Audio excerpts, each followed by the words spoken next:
আসসালামু আলাইকুম। আমি জেরিন আপনাদেরকে ওয়েলকাম করছি আমার ফেসবুক পেজ জেরিন কিচেন থেকে।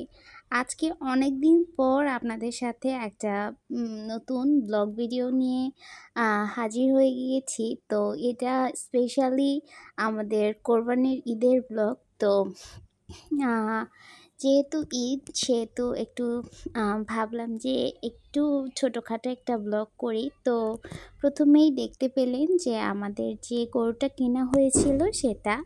তো তারপর আমি আর আমার শাশুড়ি মা মিলে সকালবেলা যে চালের রুটি হয় না? সাদা রুটি সেটা বানানোর জন্য আটা করছিলাম। তো সেই আটাগুলা করার পর ফাইয়াজকে রেডি করে দিয়েছি। ওর বাবাসহ ও মসজিদে যাচ্ছিল। আমার বাবাটা ওদের নিজের বাড়ির মসজিদে যায়। তো তারপরও আমাকে বারবার ফিরে ফিরে দেখছিল, আল্লাহ হাফেজ করছিল। তারপর আমি ওদেরকে বিদায় দিয়ে আমি আবার চলে আসি কাজ করতে। ওরা যতক্ষণ না মসজিদের সামনে যাচ্ছিল আমি ওদের জন্য দাঁড়াই থাকি সবসময়। তো এই তো আমি আবার কাজ করতে চলে আসি। এখানে সেই আটাগুলো যেগুলো করা হয়েছিল চালের রুটি বানানোর জন্য, এই যে সাদা রুটিগুলো বানানো হয় মাংস দিয়ে খাওয়ার জন্য। তো এই যে কতগুলো যে রুটি বানানো হয়েছিল, তো অনেকগুলো রুটি বানানো হয় এই যে দেখুন।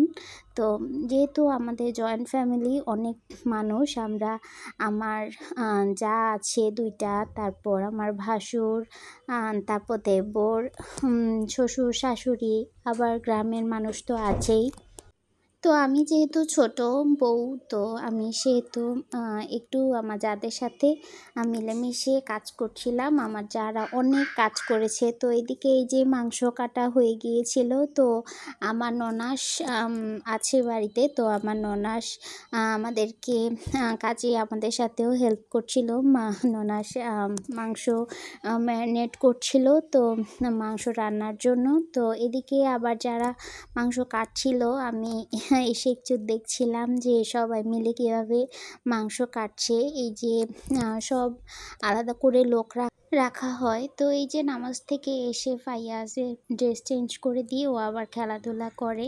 এই ছিল ঈদের দিনের ছোটোখাটো ব্লগ। তো সারাদিন ব্যস্ততার মধ্যেই যায়। সবাই ভালো থাকুন, সুস্থ থাকুন, আল্লাহ হাফেজ।